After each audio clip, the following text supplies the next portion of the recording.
Right then. So again, we're talking about the Premier League again on the Liquid Football podcast because it's been a while. We've had World Cup duties to go with, and accepting the fact that this is a very weird season of football, um, we're seeing some very weird teams in danger of losing their Premier League status. When you look at the Championship, you're seeing some old names coming back, the likes of your Burnleys and Sheffield Uniteds look dead on to come back. Vincent Company's Burnley, by the way, who are playing really good stuff right now. So you're going to see them back. You might see a Blackburn. You might see a Watford. You might even see a Sunderland. You never know. But weirdly enough, this might come at the expense of West Ham, of an Everton, perhaps even a Leicester. So in this part, we're going to talk about what could be the weirdest relegation scrap of all time. But as I'm going to try and discuss with you guys, I think this actually has been coming for quite some time. This particular relegation fight. This reminds me of when Newcastle got relegated the first time, where it comes as a shock, but when you actually really drill down into it, this is not a surprise at all. For me, this is actually the death of the mid-table. And I think our first warning sign was last season when Everton were in this scrap until the very end. But now other teams are starting to join the party. So as we take this recording right now, we have a bottom three of Southampton, Wolves, and Everton. And quite frankly, at this rate, I will not be surprised if it stays that way. But we'll talk to them. We'll talk about each club in the scrap here. So we're stopping. Our cutoff at the moment is Crystal Palace in 12th at 22. So everyone below that is what I'm believing to be in the dogfight. So we'll talk about Southampton first. Southampton are currently bottom. They are 4 points away from safety, and they have not won a game since the World Cup has come back. In fact, I don't think they've even got near winning a game yet, and they've been by far the worst team so far. They were one of the various teams that pressed the nuke the manager button. They got rid of Ralph Hasenhüttl. He's now going back to film the next season of Line of Duty, and he is now Mother of God. Mother of God. And he's been replaced by Nathan Jones. No, not that Nathan Jones, the other Nathan Jones. Weirdly enough, only because he's done a good job at Luton has he actually got this job. Not realizing that the reason he left Luton the first time was to go to Stoke. He had a bad time at Stoke and went back to Luton. Do you know what? It doesn't matter. The money ball. Let's do it. So, Southampton are kind of in this kind of situation where they were trying to buy young players in to develop and become Southampton again. They're trying to do a Southampton version 2 that they basically milked Liverpool for all their worth a couple of years ago, which is true. They somehow got money for Ricky Lambert out of us. I don't know how. Brendan Rodgers. The difference now is he's a beautiful player. He's an outstanding player and a great chin. He's a great plumber. But the thing is, they've bought too young, weirdly enough. And again, not to throw our own guys under the bus here, but when you have Gavin Bazunu in goal, that is the level of youth you're trying to go for in the team. The trouble is they weren't secure enough to do something like this. And now they've realized, oh shit, we need experience. Now they're signing the likes of Orsic, and they're bringing in, as Dave said a couple of days ago, Alvarez from Racing Club. So they're trying to bring in these players now. Alcaraz, apologies, yes, from Racing Club, and they're trying to save their season now out of it. The trouble is, everyone above them is also doing the same thing. So let's go with a 1 to 5 scale of fuck. How many fucks have Southampton got left here? How None. fucked are Southampton? Oh no, they're fucked. They're not going. They're not staying up. No, they're not. They're going down.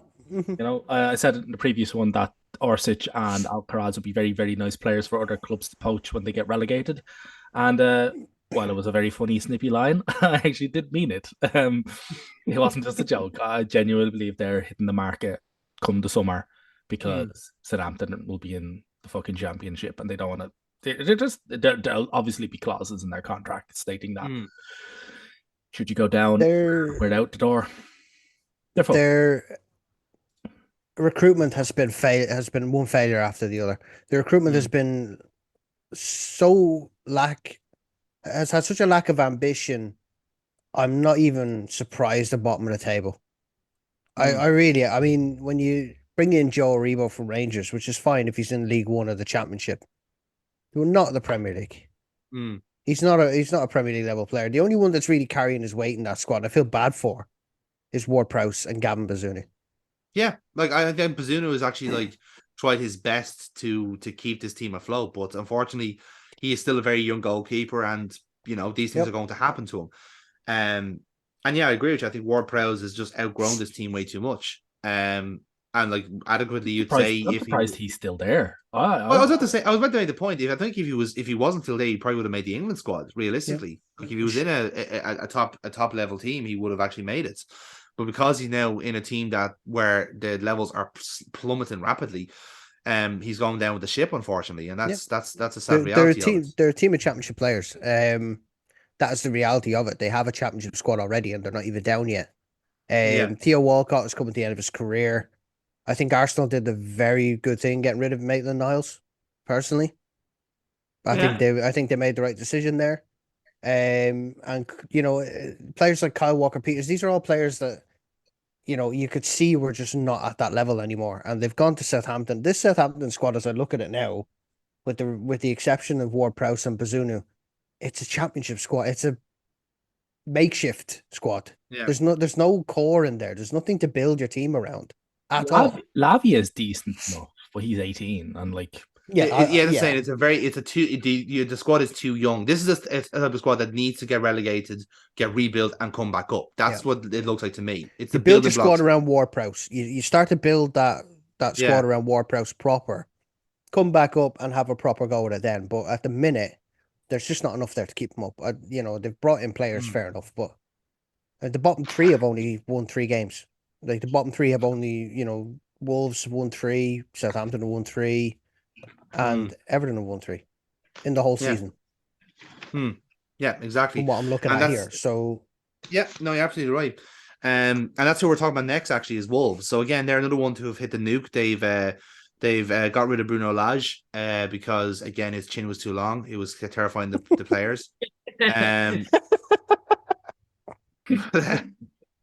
So they brought in Julian Lopetegui, who is a shockingly remarkable appointment for where they are in the league. But it just goes to show you, Pedro Mendes can really just does so much work, paying off other people.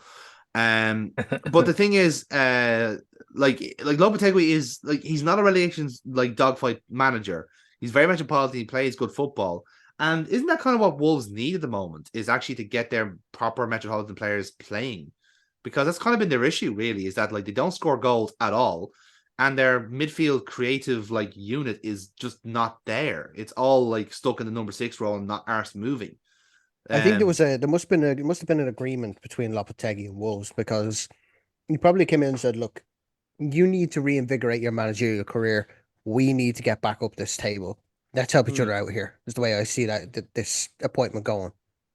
Wolves, it surprises me. I think the Espirito Santo leaving started that ball rolling for Wolves to just trickle down the table. Yeah, because they went from European contention to and we're going down again. Now, Espirito Santo, again, he's fallen off the radar as well, for the most part. He had that fucking disastrous stint at Spurs. But it was a disaster, yeah. But, you mentioned it there, it's been their season has been a total disaster. This was a club that was hunting for European football a year ago. Yeah. Oh, that's they're in the championship. I think they're going down. I don't see them doing anything other than propping this table up, Yeah, it's weird because I think the players, they are doing the same thing they do every year. They sign properly good players and put in this team, and I feel like whatever kind of inertia they have is just going to drag them down as well. Are these players that are genuinely willing to fight in the relegation scrap? The only person I could see there would be Nathan Collins. The trouble with him is that he's Irish and not Portuguese, and therefore no one's going to understand him. That's the trouble. And like I said, I if I was a Wolves manager, I'd be looking at this squad. I'd be looking at this team with names like Ruben Neves, Matheus Nunes. Fucking look at the front line. The front line is ludicrously talented. I'm going, how do you find it hard to score goals? How do you not put the fucking effort in? It's so bizarre. They've brought in Wang Hee-chan, a real punt on a forward. This team, I know Neil says they're going down, and I'm trying to find an outlet to disagree with him, but I really can't. It's just shocking to see this team do so bad. Nelson Semedo, João Moutinho, although I know he's old, but he still has great experience. Ruben Neves, he's just come off the back of a decent World Cup. Mateus Nunes, Kaladzic, I don't understand how they're down at this level. Yeah, it's like the whole is so much less than the sum of its parts. Yeah, that's it. And that's the thing. They've been heavily reliant on Sa to keep goals out and Neves to keep goals going in the other end. But the thing is no, that's going to crap out. And there were signs of this from the end of last season as well. Like, this is all signposted to lads. Like, Yeah, they bluffed their way to the finish they had last season. Let's be honest. I mean, Lopetegui, I don't think he can save them. There was it's down to you. Like, they don't score goals. They just do not score goals. Like, whenever we have these discussions on this podcast, and it comes down to these fencing kind of decisions, you're like, the one thing I base on is who scores the most goals, because goals is what wins you. And they've scored the least amount of goals in the entire league. They've only scored 11 times. Yeah, they've scored less than Southampton, yet have a better goal difference. Yeah, I think for a point in time before the World Cup, they were the lowest scorers in the entire English Football League, which is bizarre. Again, considering the level of talent that is in that squad, and they're not able to put it in the back of the net, there is something fundamentally wrong in the club if that happens. There's something else at play there. There's a malaise there. And it's not going away anytime soon. No, it's like this vanity project that the Wolves owners have is finally starting to come to an end. And that's the thing. And there's no sign of this rot stopping, because Dave said, and I fully agree, there's an agreement in Lopetegui's contract that if they go down, he's out of there, and then they're gonna have to start all of this over again, and they're gonna have to start it in the fucking crucible, the white hot crucible of the championship, the 42 or 46 game a season, compared to 38. For a fact, those players are not playing 46 games. Like Ruben Neves said, I've done all runs already. Their starting 11. Their starting 11's not going to be there. I can guarantee you now, looking at that squad, Guedes not going to be there. Nunes not going to be there. Sa's gone. Jimenez gone. Diego Costa, don't make me laugh. Traore gone. Neto gone. Collins might stay. Semedo gone, Moutinho gone. Oh, this entire squad I'm looking at is not going to be there next season. No, they're all going to Portugal. Yeah, but they'll all go out to Portugal to say, "Here, lads, fuck it, I'll play for Pacas Ferreira. Just get me the fuck out of here. Like, I don't care." Like, it's ridiculous. It's going to be like Adama Traore will stay in the Premier League. Yeah, he's that type of player. Yeah, he's that type of player who can do a job for a team. Jimenez, too injury prone. That the injury a few seasons ago just completely killed his kind of confidence and any kind of pace he had. They will get a lot of money though for Mateus Nunes. Yeah, if Neves, they'll get money.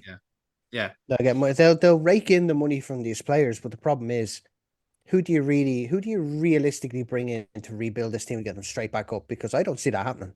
No, it's too much. It's such a big job, and essentially, it's not what the Wolves owners want. They don't really care about the money. The money is covered. They're Chinese billionaires. They don't want to be sustainable. They want the vanity project, and for the time being, they've basically allowed themselves to be used by Jorge Mendes as part of the vanity project. Yep. And that's essentially what's going on. Now that UEFA are bringing in agent representation rules that are gonna make almost every single one of their signing deals illegal. Like, then they will no longer be able to operate that way, in that one agent does absolutely everything. Mino Raiola was the perfect example of that. Yeah, exactly. Like, perfect example of that. You represent both sides and the managers as well. And you're like, did he just have a negotiation in a hall of mirrors for that? Like, what the fuck? Like, who was he talking to about that? How much of a negotiation went on there? We always slag off the Spurs signing of Matt Doherty, because it was he was represented by, was it Raiola? He was represented by the same agent who represented the Wolves manager and represented Jose Mourinho, the then Spurs manager, and represented him. So it was like the one agent. Mendes, I think, Mendes. It was Mendes, yeah. There was the one agent who represented all three interested stakeholders in that so deal. imagine managing Mourinho. You go to Mourinho, look, I've got a couple of these boys on the books. Yeah. I can get you them for if you want them, they'll come. They're my players. That's wrong. It's completely and utterly wrong. Yeah, it is. So it is. That's the thing. And now that Wolves won't be able to hoodwink huge tracts of Portuguese talent to them for fuck all. But yeah, they're boned. Yeah. We shall wait and see. Yeah. There's nothing else you can say about them. Yeah, exactly. I would say also their other competitor in this bottom three, Everton, I think are very well and truly in trouble. They've certainly not started the season back off well. That's very much fucking true. Their last game they were booed out by their own fans again, which happens, let's be honest, every 3 months at Goodison Park. They're a miserable bunch, unfortunately. I mean, not to say they have much to celebrate across Stanley Park, but you get what I mean. But look, we've been here this before with Everton, right? We had this last year. They're not going down. Yeah, this is the frustrating part, is because we've been here before. We've had this possibility of Everton going down, and this weird curiosity that I think all Liverpool fans have of what is it like to have a Premier League without Everton and Merseyside derbies? Is it better? Is it worse? Where will we get the guaranteed 6 points from? They're not going down. They're just. It's the thing with Everton. I can look at Bournemouth and say, no, they're going to take Everton's place. I would agree with that. I can't see Everton going. I can't see Everton going down. Now I know there's a lot of people that are going, no, they're not. They're just gonna. They're like West Ham. They're sitting those bottom 4 spots and going, no, we'll get 3 wins on the trot and we'll be up in mid-table again. Which is essentially what happened last year. Like, they got away with it. Leicester were nearly down. Yeah, and they flew back up again. Yeah. But that's what's it. Like I think Everton got away with it last season, but the issue is that this Everton team, I think, is actually substantially worse than last year. When you look at it, like, I mean, they have not improved enough change in whatsoever. They've got certain players in, and I think Onana is okay. I think he's a bit limited. Idrissa Gueye coming back has done nothing. In fact, he's probably made the midfield worse because he's been so off the pace. They have a very thin squad, Jonathan. It's a dangerously thin squad. Very, very. It's as thin as my hairline is how thin their fucking squad is, right? Yeah. And this is why I think they're going down. I'll take the plunge if you two fucking so-called Scousers won't. Right? No, hang on, Neil. Again, we want our Merseyside derbies. We need a easy wins. No. Every advantage you can get. You'll get fucked, right? No, they're going down because they've signed a load of crap players that are struggling, and they've got a crap coach. Lampard is terrible. But that's the thing. They'll get rid of Lampard, bring someone in, they go straight back up the table again. I can see it happening. No, they won't. I don't think there is anyone that comes in at this point. Nobody comes in for this squad. Lampard is terrible, utterly fucking terrible. All right, he's been a disaster. He's a poster boy for failing up. Roy Keane, typical English manager. Then Roy Keane got pelters. Right, got absolute pelters when Lampard was at Chelsea. Remember that big when he got really squeaky? He's like, well, Lampard, he didn't have any of the answers for Derby, but now apparently he's got the answers for Chelsea. I was like, how does that work out? And everybody's like, nah, right, no, right, no. They were all piling in on him. Yep. And it turns out he was absolutely fucking spot on. He was garbage. He was absolutely pointless. He's clueless at Chelsea. He's clueless now at Everton. I'm like, he's been. The difference is that at Chelsea he had elite tier levels of talent that he could fuck around with. Whereas Everton, he got Tom Davies. Everton, he does not. And it's like, oh no, these guys need coaches to actually bring the best out of them, and he's not that coach. He's not our coach. He's crap. He's garbage. He's I look at it and go, you cannot tell me Yerry Mina played for Barcelona. No, I look at that Everton squad and go, you cannot tell me Yerry Mina played for Barcelona. What have you done to this lad? What have you done? It's absolutely terrible. So and their only good players really are they're injury prone, or they're off the boil.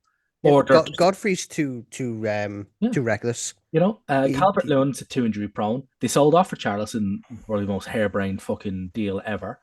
They bought in. They needed a striker. Who did they buy in? Mopay.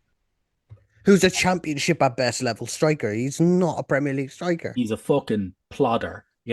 Even if he was getting actual really good service, he still wouldn't be doing a whole lot with it. But he's not. Yeah. So he's crap, and he's not getting anything.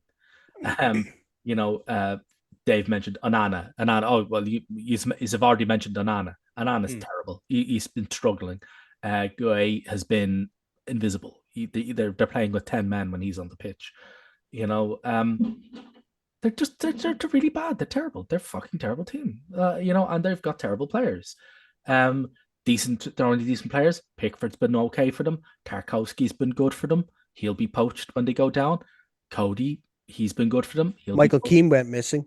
Keane's gone. Who the fuck? Where he's gone? Mason Holgate was once. Oh, here we go. He's the next big Everton thing. Yeah. No. Well, at least we forget, lads. Anthony Gordon on the bench now, bench warmer for Everton.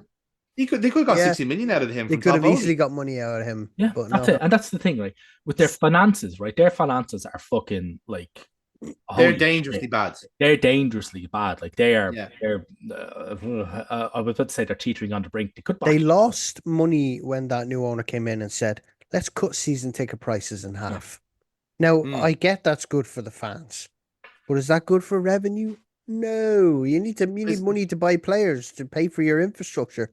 Because they were going to buy those season tickets anyway. And Goodison Park is such a low attendance. Yourself, Dave, you with Hibs, if you cut for the stadium size you have, if you just cut the prices by half, you just lose half of your money. You're still gonna still gonna fill the stadium out regardless of what the price is. So yeah, it was purely a gambit to get to be liked, essentially, and nothing else. And that's kind of been this is another one of these vanity projects that's starting to come to unravel, because this has been someone gonna go, we're gonna make Everton the best club in Liverpool. We're gonna build a new stadium on the docks. Oh fuck, we can't afford it. Who could have seen that coming? Who could have seen this happen? Especially for all the money that he's been pumping into this team to essentially, as we've said, either stay seventh or get worse. Arsenal did it, but it wasn't as bad. Yeah. So I don't know. That's why I think they're going down. They're a club that has to sell if they want to buy. The problem is that they can't do that without making the team worse. The team have gotten worse since last season. And last season, they were clinging on by the skin of their fucking teeth. And I was just like, no, man, something's got to give. And that is the vortex that is Everton, Iwobi's gone for the season. Yeah. They're terrible. They're gonna go down. They're gonna get absolutely pillaged. Then the finances are gonna kick in. Yeah. That's the fear. And then they're gonna slide down the difficulty curve like the banana splits. And they're it's gonna be bad. That's gonna be interesting to watch. I will be watching that with bated breath, because those finances, that's the sort of that Damocles hanging over that fucking club, and it's gonna drop. And when it does, they'll be out of the Premier. If they drop out of the Premier League, they won't have league revenues. They'll have championship revenues, which what are a fifth, a fifth, and also the actual FFP constraints that the EFL impose, which are much tighter. The Premier League is go nuts, whereas the EFL go, no, you actually have to be within the 55 million or you're out. Yeah, and they're I think at last reading they're 4 times outside that 55 million, the order of the magnitude gone. So no, they're screwed. They're going to drop into the championship, and then it's they're fucked. Exactly. Next up then is West Ham, who remarkably have the same number of points as Everton. Again, you see, Everton I think are somehow on 15 points because Lampard has them playing this level of anti-football. Where turgid. Yeah, they just don't play. That's how they got a draw against Man City, but just not engaging. Everton have more draws than West Ham, but West Ham are still above them. Yeah. One more win. But that's just it. I think Everton are trying to bluff their way through by just not playing. They're doing Tony Pulis style football. It's oh god, if Frank Lampard trying to repair his reputation, this ain't it. This is how to become the next fucking Sam Allardyce, and we all know how well that went. For West Ham, I think it's almost the opposite. Where West Ham have tried to make themselves more metropolitan by bringing in Paqueta, Scamacca, Agard, and it's just not worked. It's the most impressive squad to be fourth from bottom, probably in Premier League history. Isn't it? No, Yeah. it is. It's the most talented failure this season. They really have. Like, you look at that squad, you're just thinking, How? 17th. Are you? Fabianski's a guaranteed 7 out of 10 every week. Yeah. Without a doubt. Declan Rice. Declan Rice, Saib Ben Rama, You know, Lucas Paqueta, Jared Bowens have been on fire. Bowen's been unbelievable. When we played them, Bowen was literally the only player doing anything going forward for them. The only player in the second half, because he had us knocked in the first half, and in the second half, Arteta went, right, we're going to double mark this guy, or we're going to make sure that we cut the ball off. And when Bowen didn't get the ball, they did nothing for the entire 45 minutes of the second half. Yeah. It was crazy. It was literally like a switch had been flicked. Souček is a great midfielder. Max Cornet is... if they can get a tune out of him. Yeah. He's a decent player, but I can't see him going too injury prone. very far. He's been injured for most of the season, hasn't he? Aguerd, he hasn't played for them yet because he's been injured for most of the season, but he did play for Morocco in the World Cup. Yeah. And see how good he can be. Yeah. we saw, they're like, holy shit, they've got a good player there. Too bad he's not taken to the pitch in the West Ham jersey since. But like he's a some player. Like, that's the thing. Like, the World Cup has benefited West Ham more than most other teams. You know, Paqueta had a great World Cup.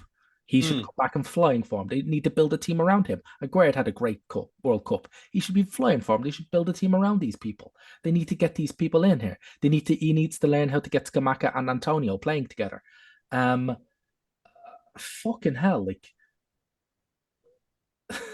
but like, you look at this team, you're like, how are you doing it? How do you have a shit midfield when you've got that? Like, how? This is what I mean. It's the most talented failure I have ever seen. I mean, can you blame just the manager for this? Can another manager come in and do better with these players? Well, no. As absurd as I don't think he'd actually do anything with these players. Like, these aren't Moisey signings. This is why I was so surprised at in the summer, because like, okay, they're doing something different here. Because Moyes tends to stick with the players he has and like finds a replacement kind of like under the radar. Because that's what he used to do really good at Everton during his reign. Was that, okay, I need to find a deputy to say such and such who's starting to leave. Right. Here's someone that's going to come in nice and naturally for on the cheap. I found him on the sly. Let's use him naturally. Like that's how he found the likes of Fellaini and so forth. As much as we laugh about it, but Fellaini was very, very good for Everton. In the same way that he was good for Everton under Moyes. Like that was Kevin Morales. Another few examples of that as well. Like that was Moyes' skill, is naturally like finding a deputy. Had Man United given him 2 more seasons, I can guarantee Moyes would have been another long-term manager at Man United. Yeah, I'd agree with that. Because he would have used the youth at his disposal. Like, he would have come into that era of Rashford and Greenwood. But you know, we don't know what happened to the latter there. But much to that point, you're right in that sense. I think for West Ham as well, though, the issue is like West Ham don't have a youth reserve. They have actually quite a poor academy, considering the area they're in. They should be like. They should have like good young players at their disposal, but their best young player for the last 20 years has been fucking like Mark Noble. Palace has stepped their game up so much that Palace are now competing with Chelsea and Arsenal for youth players. Yeah, that's the difference. You know, West Ham. That's why West Ham have just kind of gone whip. No, yeah. By the way, nobody wants to play for you. Like you'd say they're probably the worst out of the London boroughs, because at least in the Premier League side, I mean, they're probably challenged by some of the ones in the Championship and League One at this stage. Because like, if you're going to be a young player, you're probably going to go to Palace or Brentford first, then Chelsea and whoever else is around as well. And that's kind of biting them in the arse as well, because it means they have to buy in young players as well now. So this is what's happening. So in terms of the actual squad planning, like, you'd probably say they have been, as David said, been like really talented failures. They should have enough to stay up, though, right? That squad, yeah. I mean, the thing is, they don't really need to buy in anybody. people are saying another striker to help out Scamacca and Antonio, but they don't need that. That would be handy to have if you could have somebody to kind of like get those cogs working together.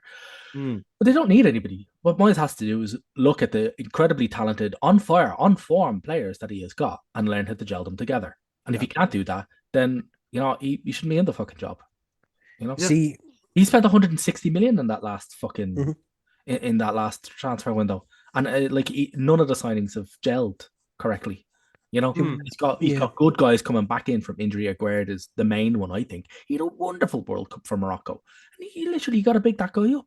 You got to fluff your players a wee bit. They're thinking, look, you can play brilliantly. I want you to do what you do for Morocco out there, week in, week out, and you'll get the money. And right, fine. If you don't want to fucking be here, guess what? You don't play, or if you play shit, you're not going to the club that you want to go to.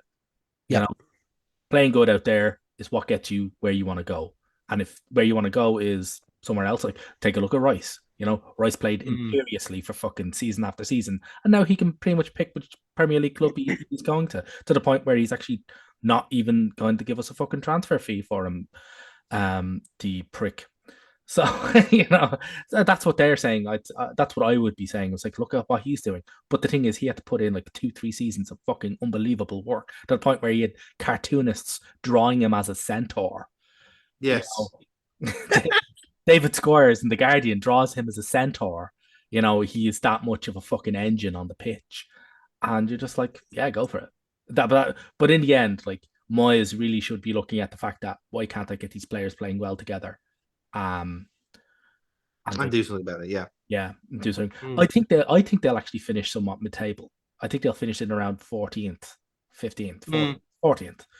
But they cannot afford any more defeats. A handful more losses. They're in a relegation scrap. Yeah, definitely.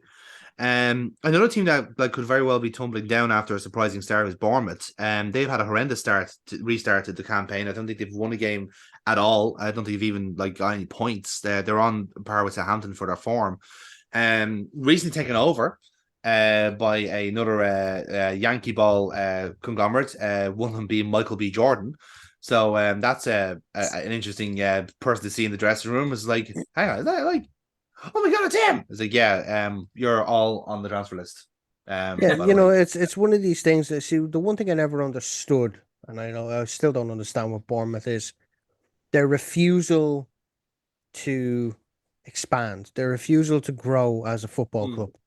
Like, we looked at Eddie Howe and what he did at Bournemouth with basically what was a cup full of pennies in front of him for the majority of his tenure at Bournemouth. But their hesitance and their complete stubbornness not to evolve, increase the capacity of their stadium, improve their youth facilities, and basically just improve the infrastructure has me so frustrated for all of those Bournemouth fans. Isn't that the reason why Scott Parker fell out with them? Pretty much. Because Scott Parker wanted the youth academy improved. So you went to the board and said, right, I want these facilities improved. I want to be able to go back to the grassroots and bring players through the way they used to be. For a club of Bournemouth size, they should be bringing through players like Arsenal, like Liverpool, like all the other teams in the Premiership. Again, now they have new owners, it's still not getting done. So if they tumble down, I'm not going to lose any sleep over it, because a club that refuses to evolve and progress and expand doesn't deserve to be where they are, in my opinion. Like Bournemouth have kind of like fallen into that kind of like that those section of clubs that are very happy to live on the kind of the fringe of the Premier League. They're ones that have been able to bag the parachute payments and live off it, like Norwich. Like Norwich get 90 million a year from just winning the championship the second year. It's ludicrous. Their mission is already done by the time they get there, and they will happily go, we're going to spend no money while we're in the Premier League, get relegated, good night, and we'll see you next year. We have Timu Pukki. That's all we need. Yeah. And it's ludicrous. And now that practice is now ending, I think, this year. So there'll be no whoever's going down now will get no parachute payments this coming season, essentially. So I think it's who got relegated last year would have been Burnley, so they wouldn't get anything. And that's actually probably why they're on a hurry back up to the fucking Premier League, because otherwise they get no money. Who else would be missing as well? Watford would be one, and Norwich. So that's why Norwich are also on a hurry up where they've kind of sacked the manager and said, like, come on, we need to get a fucking move back up here, you know. So, but here's the thing with that refusal to evolve. Now that the takeover is fully complete, of Bill Foley. Sorry. Bill Foley. I don't know why I said it like that. I don't even know if he's an American or not. He is actually American, yeah. Is so we have to call him like no, we have to do a distinction here. We have Todd Bowley, and we need to do like a different. We have Mr. Bill Foley. He's he's quite an elderly man. He's got that kind of drawl in the back of his throat. He's quite an elderly gentleman. Yeah, Bill Foley. So now that he owns the club, now the takeover is completed, isn't that that's gonna end? I'm like, the results have been decent enough. I'm like, they have, all right, recently, right, their results aren't been any good, but they're picking up points they're picking up points from teams around them, which is kind of the most important thing. So they stuffed Everton 3-0 recently. Yeah, they lost to Leeds, right? They lost to Chelsea, right? Cool. Chelsea aren't really around them.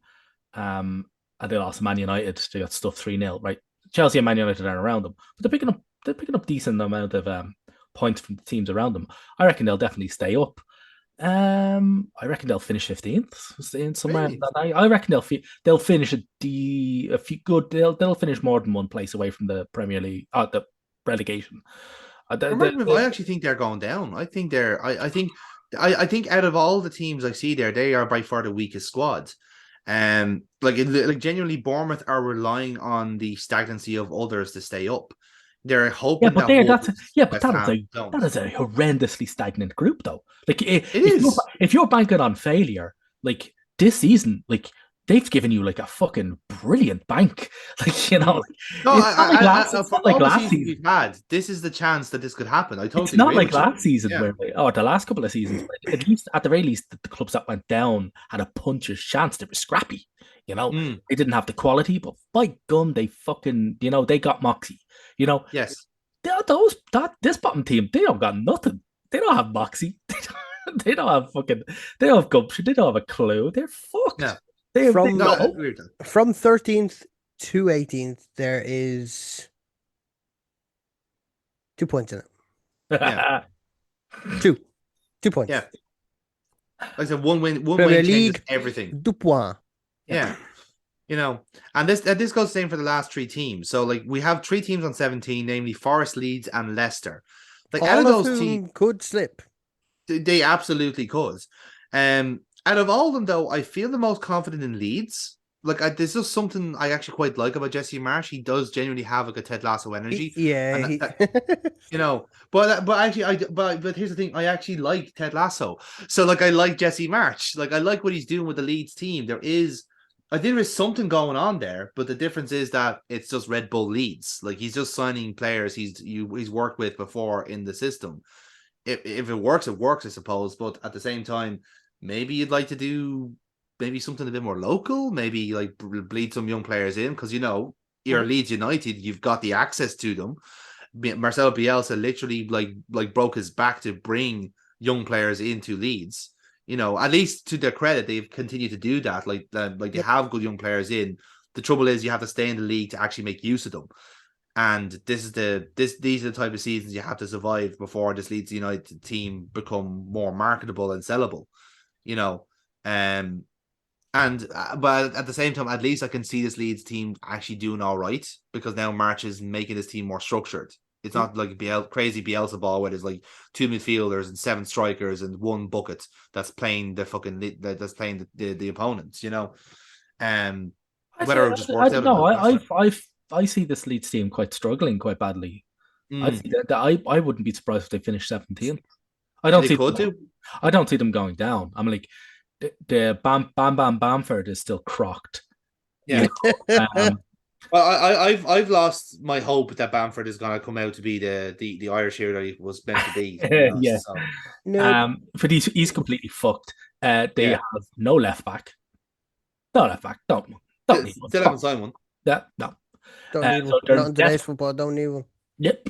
They don't. They're in desperate need of a striker, desperate need of a left back. Yeah, Rodrigo kind of fell flat, didn't he? He's had a good season, remarkably. I think this is his best season so far, which is bad. Which is mad to think. Like, yeah. It just shows you how it was how the last few seasons were actually quite poor. He didn't play he was meant to be, you know. So like it's difficult. I also personally don't like Leeds. I don't like them. So, but unfortunately, I would love to see them go down. I would love to recommend them going down. I would love to state that they go down, but I can't with any authority because the 3 teams that I've already said are going to go down are so unbelievably shit. And Leeds are going to survive simply by being less shit. But what about Nottingham Forest? Nottingham Forest, I think I have the same explanation that Neil gave for Leeds. I think they are going to struggle, but I think they are going to survive. I think a lot of it is down to the fact that they have a superb coach in Steve Cooper. They looked out when they got him. And no matter as much as the crazy heroin boat owner tries to derail his hopes by signing 30 players every summer, they have at least a decent squad, like a weird squad that kind of works. Do you know what? They occupy the same air as QPR, where QPR was a flight of fantasy from a mad person who was clearly going to be bankrupt in 3 years. But you know what? It's going to be a fun 2.5 years. So let's enjoy the 2.5 years before everything goes to pot. But even within the squad, like where they have weird like mercenary arseholes like REA Lingard, but then at the same time they have an interesting core players like Yates, O'Brien. I like Williams. I like Nico Williams and Morgan Gibbs White as well. I quite like them. Yeah, like there's a core of players there that could form a good mold. They sign who's the Brazilian player of the year? Cafu? Scarpa. Yeah. They should get something out of him. I mean, the biggest reminder for me about Nottingham Forest, and it makes me smile every time, is the fact that they remind us that Sheku Kouyaté is still playing football.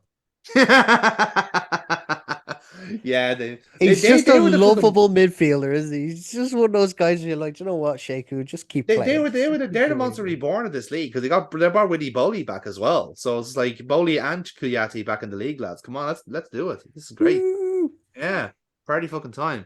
Like I do think Forest will be all right, but they will be just all right. Like they will be in the relegation fight, but I think they'll be the 4th or 5th worst team, if that makes sense. Yeah. I'm kind of with you there, but I fully agree with your assessment that it'll if they do when they do survive, or if they do survive, it's solely down to Steve Cooper. Who they will have won enough games this season to survive. He really loves that club. Yeah, he really comes across. He's fucking he is like a diehard passionate Not Forest fan. Like you can see he's got Nottingham Forest PJs. He goes to bed in, like it's ridiculous. He literally has all right. Who's their biggest rivals? That's not county technically. Yes, Notts County toilet paper. Yeah, but yeah, that leaves us then with Leicester. And again, we were talking about stagnancy, and I think these guys are the poster childs for stagnancy. Apparently it's Derby County. Oh, it is Derby actually. Yeah, it is. Yes. Derby County, the East Midlands Derby. The one of 7 different East Midlands derbies. There's like 20 East Midlands derbies every season. That makes sense though, because didn't Brian Clough's son manage Derby County for a while and it caused eruptions? No. Yeah. Yeah. So that's it. I Nigel Clough. I don't see Forest struggling. Well, I don't see them going down. With Leicester, I kind of feel bad for them in a sense that they, financially they can't really spend an awful lot of money. I know they got the money for Fofana and that, and I get that, but I don't think they have an awful lot of money to spend. So they kind of have to do the best of what they have, which is, the likes of James Maddison and everything is actually decent. Kelechi Iheanacho has probably been their best sign of the last couple of years. I don't think they're going down, but I do feel bad that they can't bring in any fresh players because you just don't have the finances. Oh, they're desperate for reinforcements. Desperate, Yeah, like, but they just can't sign them. especially in defense. In defense, like, Mm. you know, it's they had a bad start to the season, and it's not gotten a tremendous amount better. I I don't think even what's know also what the the difference story is is, with Soyuncu. Like, does he play for them? yeah, Does he not play for them? he's still there. He's just not. He's just not picked anymore. He's just not asked. He's just dropped off. No, he's just dropped off. His performance has been that bad apparently. Trains really badly apparently. Oh, Going okay. by reports, yeah. Like it's so bizarre. Like I get what you're saying about like they don't really have the ability to reinforce, but it's also been compounded by the fact that the people they have brought in already are shit. Like they've been really, really bad. Out of all the teams in the league, I think Leicester will probably be wanting to keep their receipts the most. Um, like I've never. I think I don't know what match I was watching earlier on, like over the Christmas period. It was a Leicester game anyway. And it was I don't know what kind of like particularly drew my attention to him at that moment. But watching Boubacar Soumare, I just thought this is actually the worst. Oh, it was the Newcastle game when they got smashed 3-0. And they were being overrun. But like Soumare, just watching him in that game annoyed me so fucking much because for a player who's meant to be playing in that kind of number 6, come number 8, whichever way you're supposed to be doing, where you're like a defensive pivot or whatever else, you're supposed to mark certain players and cover certain passing lanes. But he's so bad a player at it. He's genuinely one of the worst defensive midfielders I've ever seen in the league. And this is coming from a team that had Lucas Leiva on the books for 10 years. And Lucas was brilliant at his job. It's just that we took us like 6 years to notice it. He was that fucking good. But this Samari guy is a complete and utter fraud of a footballer. He's a fraud. Yet you've watched Wout-Face slice goal after goal into his own net. I don't see the issue there. He won us the game, Neil. Liverpool beat Leicester without scoring a goal. I mean, the fans is a game changer for Liverpool. The fans at the game were chanting 3-0 to the Leicester boys. I was like, that's not the bird you think it is, lads. But I understand. Yeah, but even then, like, so you have Soumare there. And Patson Daka, as much as I've tried, I pimped him out when he came to the league, has been a woeful disappointment.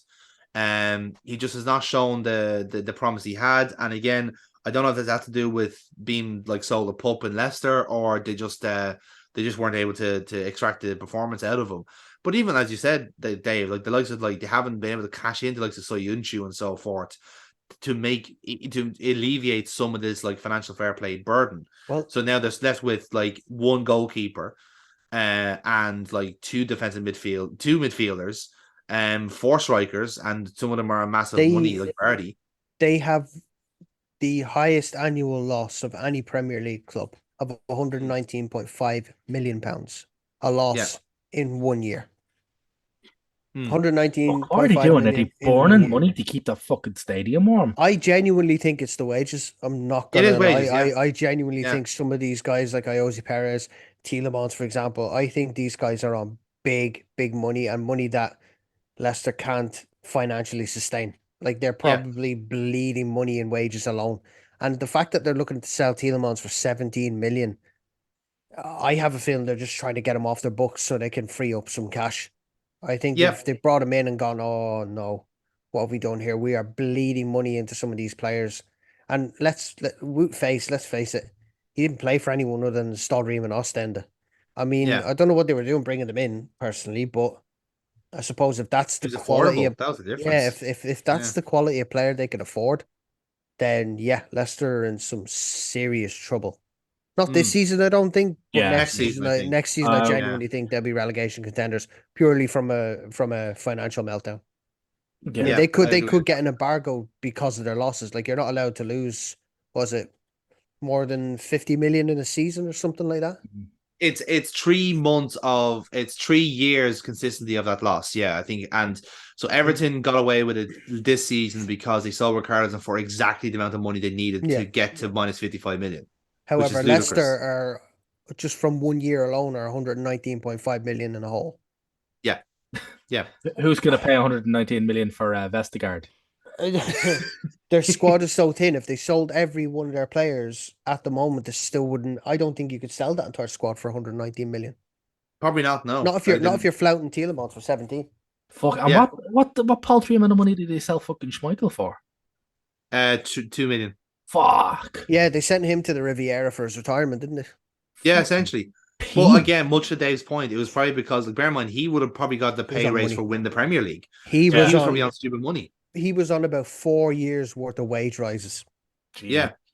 And bonuses from winning and winning the league. Yeah. And bear in mind, Vardy would be on the same money, and you can bet your ass the likes of like Maddison and Tielemans were promised that level of money as well, because Leicester probably thought, hey, we're here now. We're in the big leagues. Let's some players have it in their contract. Some players have it in their contract that if a certain player, or if any player comes in and earns more than them, they have to match that wage. Yeah. Yeah, Vardy would definitely have something. Vardy would have something like that. So if Tielemans comes in and is on like 150 grand a week or whatever, and Vardy's on lower than that, he's gonna go no. Rooney had that. I want that one. Rooney had that. Rooney had that into his contract, and so did Ronaldo. Like Ronaldo's always had that in his contract. He has to be the highest paid player at any club. He's a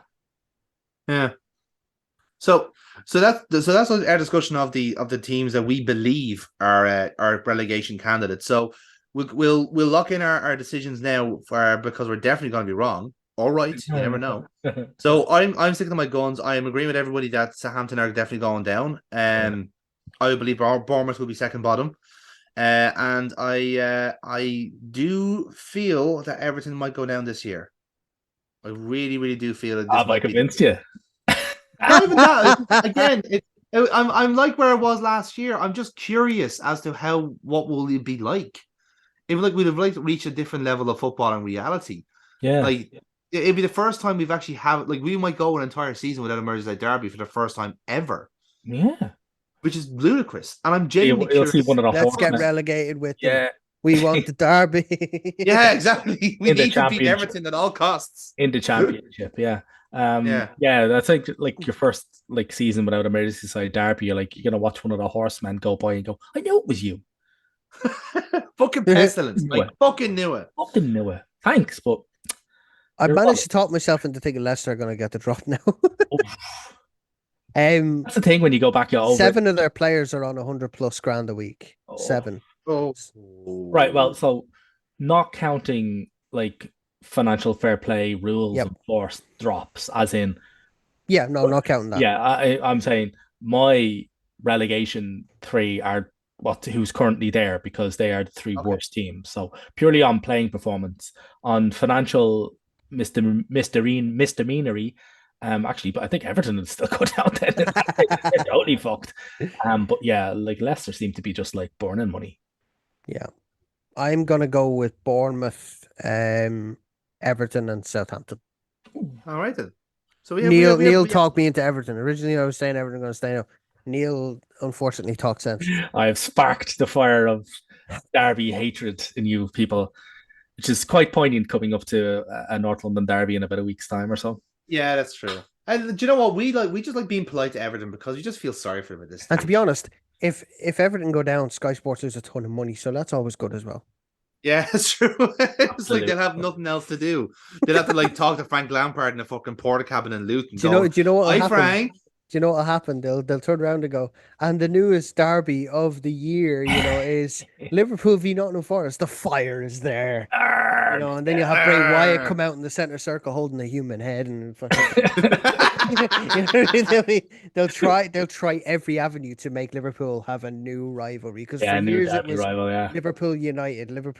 Then the Merseyside derby crept back in around the early 2000s, and it was like whatever was the bigger one. Sky Sports were like, okay, we need to go with this one today. Yeah. And then City became a juggernaut. So now it's a Manchester derby. All of a sudden now is relevant. Yeah. It'll be Liverpool Chelsea now. It'll be Liverpool Leicester. It'll be the Brendan Rodgers derby. The shark tooth derby. Yeah. The Wood Phase derby. Yeah. How many times could he score on himself? I want people to prove me wrong that he's not the Belgian David Luiz.